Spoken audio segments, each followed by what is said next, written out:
Mardi 10 décembre 2019, bienvenue aux informations de la mi-journée. Un an déjà que le bloc républicain et l'Union progressiste ont été mis sur les fonds baptismaux. Plusieurs actes majeurs ont été posés par ces partis issus de la réforme du système partisan. Des défis restent tout de même à relever. Lancement ce lundi des activités entrant dans le cadre des 8e journées internationales de la microfinance. Pendant 3 jours, les participants vont s'entretenir sur les avancées de leur secteur, la microfinance. Et puis, l'artiste humoriste Sam a effectué ce samedi son tout premier concert, un spectacle au cours duquel il a révélé ses talents et fait comprendre l'importance de l'humour à la population. Voilà pour le sommaire.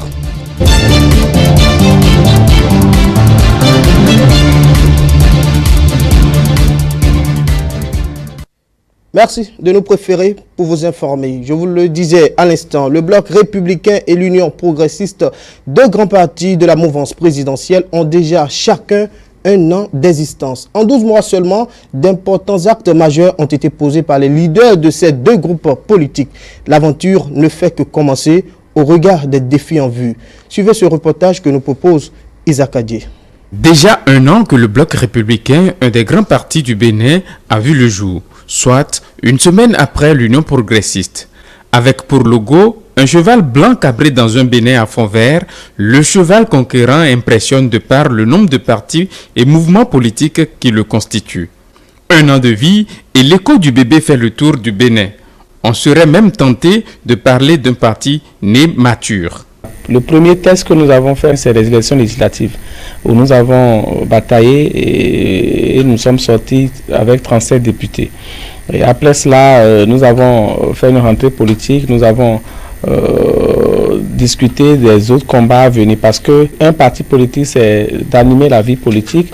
Nos députés à l'Assemblée nationale ont participé à tous les travaux, notamment les différentes lois, surtout la relecture de notre loi fondamentale, le nouveau code électoral, les chartes des partis politiques et toutes les autres ratifications d'accords de prêt, et ainsi de suite. Le nouveau visage du paysage politique au Bénin, nous le devons à un réformateur qui remet de facto l'animation et la gestion de la vie politique aux mains des partis à existence légale. Le moteur, le déclencheur, le facilitateur de cette métamorphose où en ces deux partis, nous avons aujourd'hui plus de 150 clans de l'époque qui aujourd'hui, en fait, qui se croyaient partis, mais qui aujourd'hui sont heureux. Ces différents clans ensemble sont heureux d'appartenir à deux blocs qui commencent par s'affirmer. Ces deux blocs qui étaient aux élections législatives, qui constituent l'ossature de la 8e législature de l'Assemblée nationale, qui essayent d'apprendre à vivre ensemble, en toute différence, à être peut-être dans la même dynamique, sans penser les mêmes choses, sans projeter les mêmes choses, à promouvoir la paix, tout en sachant que qui veut la paix prépare la guerre. Je pense que ces deux blocs essayent de vivre un peu comme ça, et l'avenir va montrer quand même que les employés seront très durs, surtout déjà dans la perspective des prochaines élections locales. Que ce soit l'Union progressiste et le bloc républicain, les deux partis politiques rivalisent d'ardeur et de finesse dans la conquête de l'électorat. Il y va de la vitalité de l'animation de la vie politique. Des partis qui, aujourd'hui plus qu'hier, travaillent pour l'enracinement de la démocratie et le social. Alimatou Badarou, membre fondateur du parti Bloc républicain, a présidé un séminaire ce dimanche au siège du groupe politique. Cette rencontre a connu la participation des militants du dit parti ainsi que la présence du député Kadek Badamansi. Le but de la séance est de restituer en quelques mots les recommandations de la rentrée politique du Bloc républicain qui a eu lieu à Porto-Novo le samedi 16 novembre 2019, mais aussi et surtout les préparer pour les élections communales et locales prochaines. Le compte-rendu est signé Romaric Dossa, Silazonye.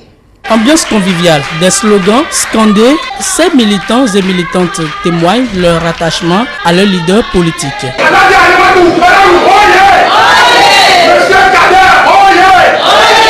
Alimatou Badarou va au contact des militants et militantes de la 6e circonscription électorale. La remobilisation de la troupe est effective, telle que le recommandent les assises de la rentrée politique du Bloc républicain tenue à Porto-Novo le samedi 16 novembre 2019. Sympathiser et fraterniser autour d'un repas copieux, tels sont entre autres les objectifs de la présente rencontre. Cette assise, c'est juste pour permettre à toutes les forces républicaines en place dans le 6e arrondissement de faire connaissance sérieusement. parce qu'on ne se connaît pas tous. Et aussi, on a reçu des élus du 6e arrondissement qui ont décidé de rejoindre le bloc républicain. Donc c'est l'occasion pour faire connaissance, pour éviter de petites frustrations, parce qu'un élu était PRD hier ou qu'il était UP hier, qu'il est venu, il dit qu'il est républicain. Si on ne l'annonce pas officiellement, il y aura de petits couacs dans les quartiers, dans les arrondissements. Et il y aura toujours la petite guerre. Oh non, il est en train de jouer Doufas. Oh, il ne joue pas Doufas. Il a décidé, en toute connaissance, de venir chez les républicains. Donc nous devons l'accueillir officiellement et lui dire bienvenue. Et c'est ce que nous faisons aujourd'hui, et de la convivialité, la solidarité, pour montrer que les républicains sont ensemble. Et c'est ça qui fera notre force pour les prochaines élections. Ayant compris l'enjeu de la réorganisation des partis politiques, de nouvelles adhésions des militants de taille se font enregistrer. En témoignent les propos de l'honorable Kader Badamassi. Nous avons invité nos militants du 6e arrondissement à venir partager le déjeuner avec nous. Il y a eu beaucoup de conseillers locaux, sécu, chefs de quartier, UP du 6e arrondissement, qui sont au nombre de 40 et qui ont fait leur adhésion au bloc républicain aujourd'hui. Mais en attendant les formalités officielles, ils sont quand même venus nous dire qu'ils sont avec nous, travailler avec nous pour que le 6e soit complètement bloc républicain. La directrice du Conseil national des chargeurs du Bénin compte ratisser l'âge pour le compte de son parti. Militants et militantes entendent l'accompagner pour la réalisation de cet objectif. Ils pensent d'ailleurs travailler d'arrache-pied pour sortir victorieux des prochaines élections communales et locales. Lancement ce lundi des activités entrant dans le cadre des 8e Journées internationales de la microfinance. La thématique retenue pour cette édition est microfinance et innovation, un regain de dynamisme de la finance inclusive, une interrogation. Ces journées sont organisées par l'Association internationale des chercheurs francophones en microfinance en collaboration avec le Centre d'études de formation et de recherche en développement de l'Université d'Abomey-Calavi. Les objectifs de ces journées, c'est à suivre dans cet élément signé Rolinis Jaitor. La microfinance fait référence à un microcrédit, un crédit d'un faible montant destiné avant tout à des personnes ou à des entreprises ayant peu de revenus. Ces 8e journées internationales de la microfinance réunit étudiants, chercheurs et entreprises œuvrant dans le secteur. Il s'agit en effet de revisiter les contours dynamiques des frontières changeantes de la microfinance et de questionner le rôle de celle-ci au profit des pauvres. L'usage de la monnaie, les transferts d'argent. Bon, autrefois, c'était uniquement les banques qui faisaient ça, mais puis, il y a aussi, bien sûr, les circuits. Maintenant, on veut essayer que les institutions de microfinance participent à ce mouvement-là et profitent de ces changements technologiques pour faciliter les transferts de fonds. Vous savez que maintenant, on peut avoir un compte en banque en dehors de la banque, sur un opérateur téléphonique. Les institutions de microfinance, elles aussi, elles peuvent faciliter les transactions, les transferts d'argent à l'intérieur du pays, voire avec l'étranger. Montrer quels sont les changements, mettre l'accent sur tout ce qui bouge, est-ce que ça va dans le bon sens ou pas, est-ce qu'il faut appuyer tout ça, est-ce qu'il faut aider cette évolution, ou bien au contraire, est-ce qu'il ne faut pas faire attention, est-ce qu'il ne faut pas réglementer. C'est l'université d'Abomey-Calavi qui a servi de cadre pour l'édition de cette année 2019.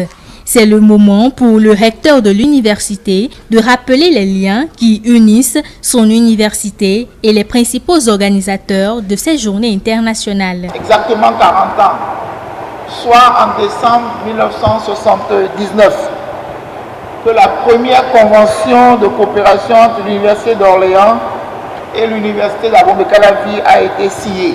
Au mois de mai 1988, il y a plus de 30 ans, l'Agence universitaire de la francophonie, AUF, dans le but de promouvoir la recherche, a lancé les premiers réseaux thématiques. L'un des tout premiers réseaux a concerné la mobilisation de l'épargne et le financement de l'entreprise.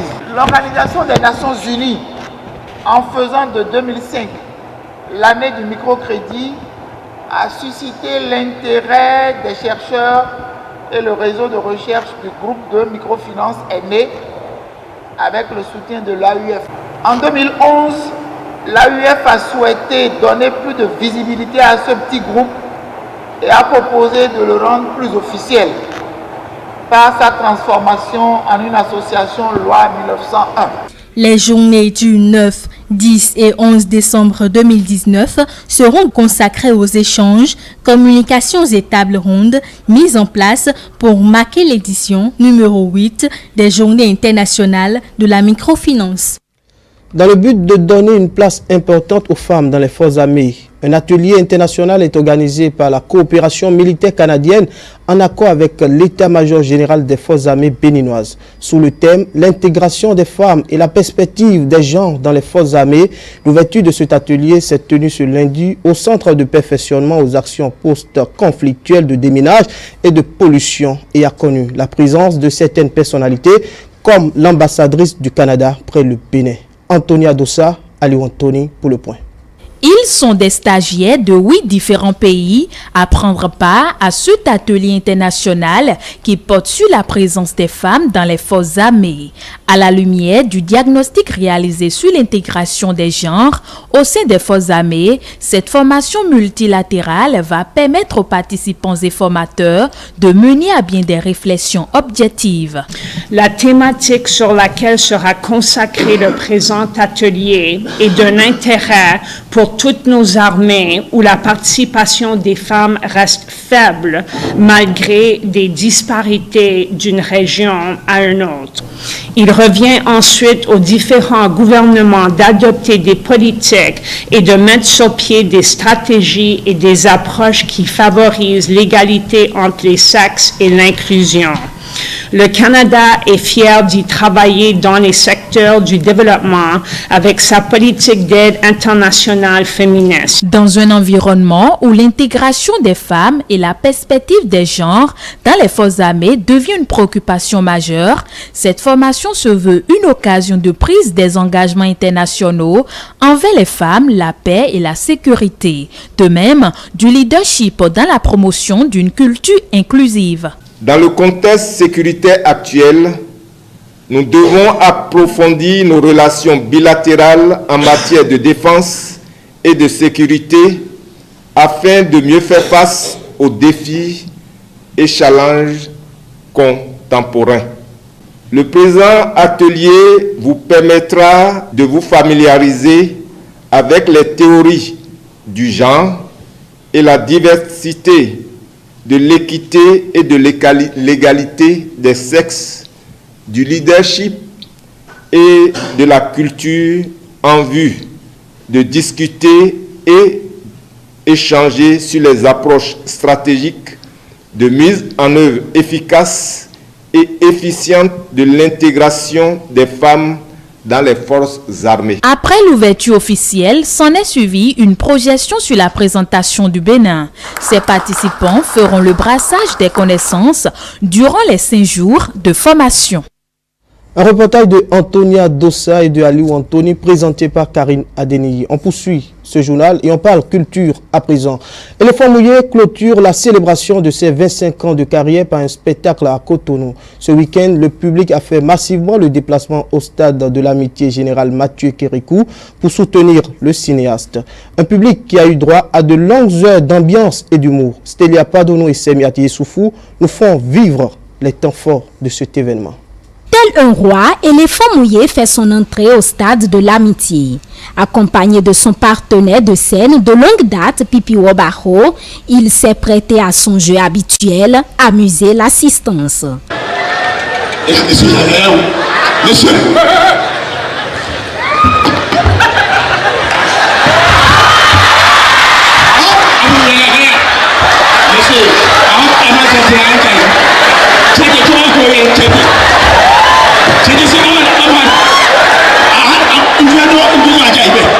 Ce spectacle de remerciements prévu par l'artiste pour ses 25 ans de carrière a très vite pris l'allure d'un événement phénoménal. Tous ses collègues ont fait preuve d'ingéniosité pour graver dans la mémoire du public un nom, Pierre Zincor alias Éléphant Mouillé.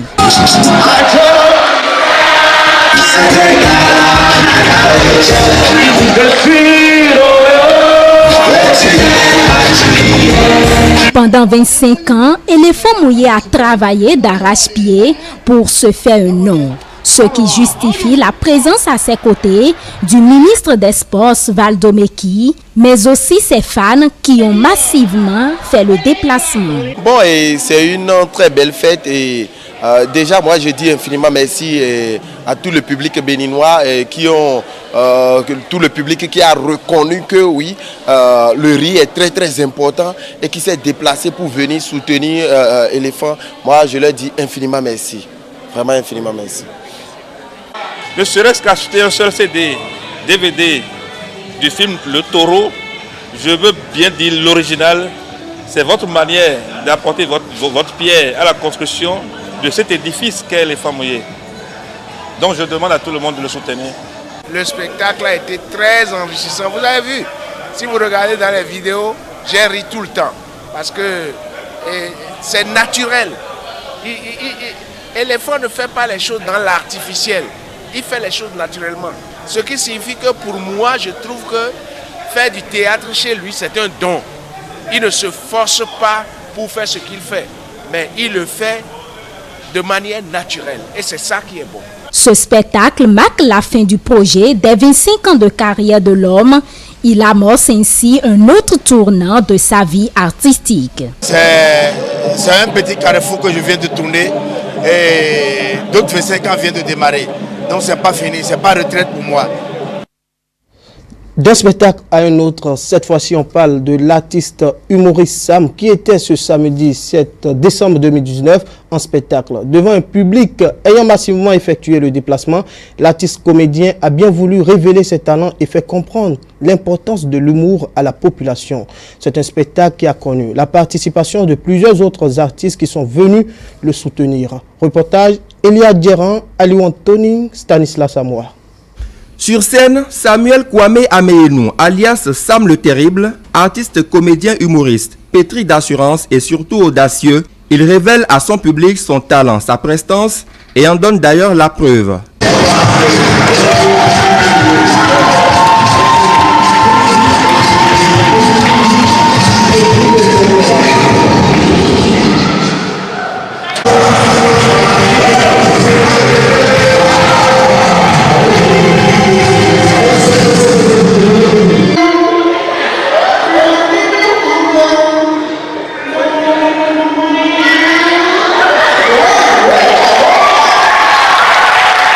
Profitant du pouvoir que lui confère son art, il attire l'attention des parents que le choix de carrière pour les enfants n'est toujours pas ce qui leur convient et s'extase.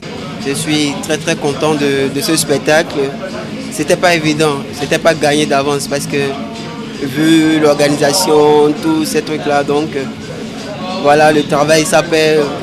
Je sais que je peux faire mieux. C'est pas encore ça, mais déjà pour une première sortie, je remercie quand même l'Éternel des armées, Dieu Tout-Puissant, et ceux-là qui sont venus, qui ont cru en moi, qui ont pris de tickets. Et il y a d'autres qui ont pris de tickets, voilà, et qui ont offert du moins à d'autres, voilà.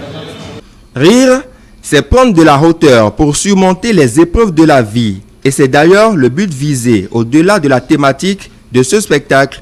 L'artiste fait du one-man show pour égayer son public et démontrer qu'au Bénin, des talents de belle facture existent et que nul n'a besoin d'aller chercher loin.